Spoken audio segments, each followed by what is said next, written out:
Twisting corridors. It's a bitch.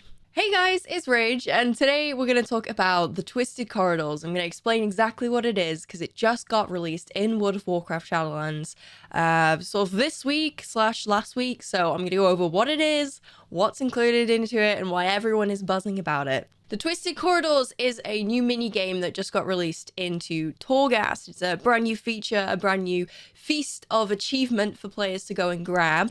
The reason why it's so difficult is not because it's endless, like everyone originally thought it was, but because it is just a giant pain in the ass. 144 floors in total, hell of a lot of floors to go through, and you might be thinking, why would someone invest so much time into something so horrible?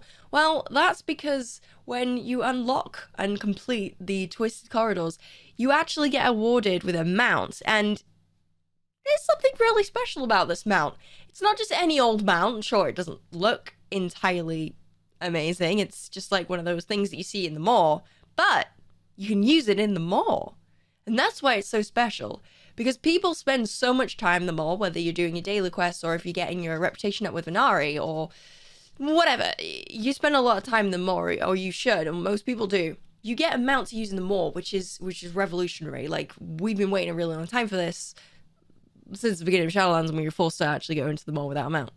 So you get a mount from this Twisted Corridors. Now, it takes a lot of time, but it definitely is worth it because you actually get more rewards as you progress through the Twisted Corridors. So let's begin. Let's go through the difference. Let's go through the rewards, and let's go through how to actually unlock and get started. So the Twisted Corridors edition is very similar to the regular Torghast Tower of the Damned, except there is a slight twist. As there is 18 floors, and not 6, because the original has 6. You progress through like number 1 and number 2 is your normal mobs room, number 3 is your broker room, 4 and 5 is your mobs room, and then 6 is your final boss, right?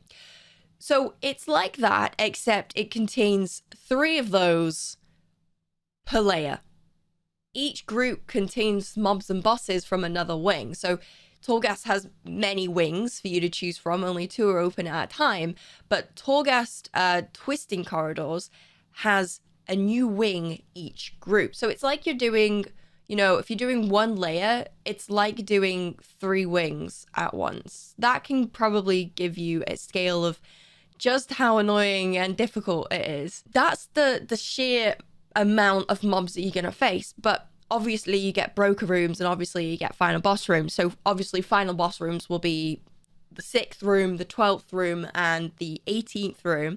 And the broker rooms are going to be room 3, 9, and 15. So they're the broker rooms that you can change your phantasma for different cool little objects and things. Obviously, as there are 18 floors, this means that you're going to progress through Twisted Corridors and get massively OP. Now, if you're someone that's kind of squishy, you might enjoy the sheer amount of power that the anima powers give you, like increased haste, increased mastery. But all of these different things are going to make you way more powerful, and you're literally just going to end up turning WoW into a slasher, hack and slash game. But, you might enjoy that, and that's why I thoroughly encourage people to have a go. Just have a little look. Although it makes you extremely powerful, it will take a lot of time to complete. Now, on beta, they've said that it took someone like 13 hours to do, and obviously that's beta, and obviously someone is tryharding. So you're probably not going to complete it in 13 hours. It will take some time. So, just be prepared to sit down on a Saturday morning or a Sunday morning with a cup of coffee and a blankie and just start chipping away at the Twisted Corridors. I do not know if it saves. I imagine it saves per layer. So once you've completed the entirety of layer 1, it saves. And thus you can come back and continue layer 2. But if you sort of exit a layer during the progress, so if you get to, I don't know, floor 6, for example, on the first wing, if you leave, I then believe that it resets just as regular Torghast would. Now, if someone could confirm that in the comments for me, that would be great, but I'm not too sure. I would assume so. I'd assume it'd work the same as Torghast. Now let's talk about rewards. So you do get rewards, obviously, as you progress through here. And each of the rewards are given to you via the layers that you unlock. So layer 2 gives you the Death Seeker pet. Very cute. Very sassy. You know, if you're a pet collector, you're going to want to get this one. Layer 4 gives you the Helm of Dominated toy, which turns you into a random Morsworn mob for about 5 minutes, and this is completely randomized. It has about an hour cooldown, which isn't great, but it's another toy to add to your toy collection if you are a toy collector. Layer 6 awards you the Spire Stalker title, a very sassy title, if I do say so myself. Spire Stalker. Very cool. Very, you know, cool title to add to your title collection if you are a title collector. And layer 8 gives you, of course, the Corridor Creeper. I've been saying that wrong the whole time. Corridor Creeper mount, which obviously you can use in the Maw. So massive bonus. This is kind of why people are doing the Twisted Corridors, but don't forget about all the other things that you can collect on the way. A toy, a title, and a pet.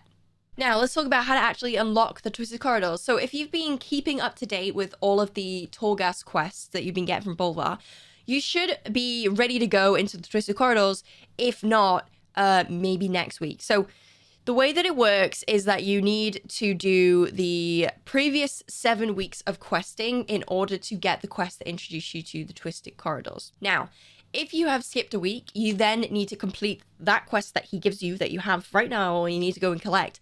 And then you need to wait another week. So it's always locked behind your reset. So for the EU, it's Wednesday, and I believe for the US, it's Tuesday.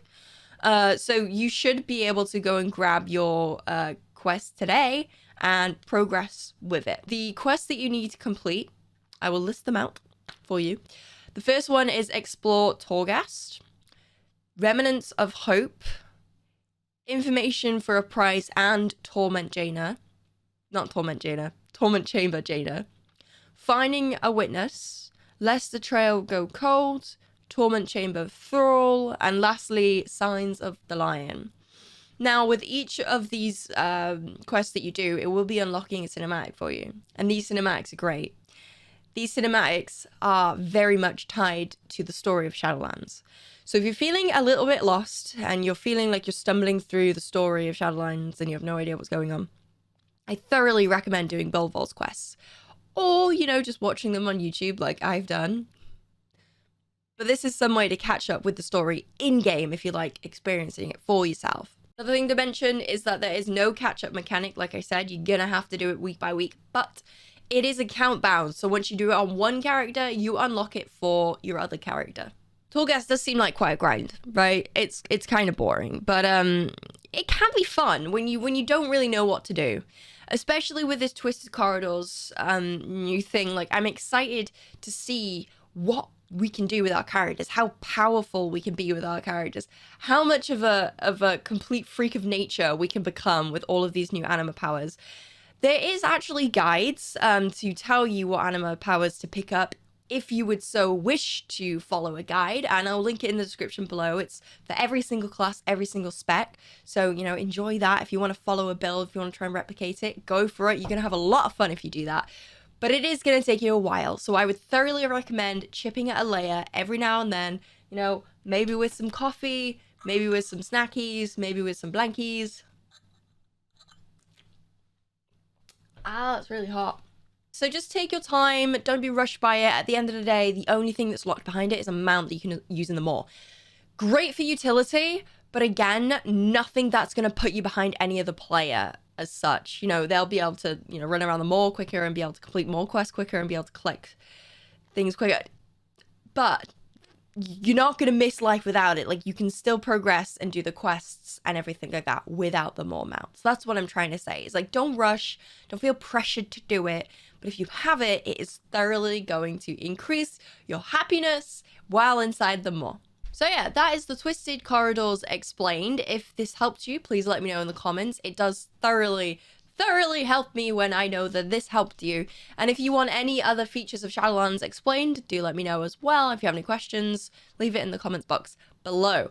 If you guys would like, come and check me out on Twitch. I stream every Sunday, Monday, Tuesday, and Wednesday from 12 until 6 on twitch.tv/RageDarling. It's been really nice to hang with you guys, and I thoroughly enjoy meeting more of you that have come from my YouTube videos. They're like, hey, I saw this YouTube video of yours. I want to come say hi. And I'm like, hello, welcome to madness. But yeah, thank you all so much for watching. I really appreciate it, and I hope you have a lovely rest of your day. If you enjoyed this video, make sure to give it a thumbs up, and I'll see you on the next video. Bye!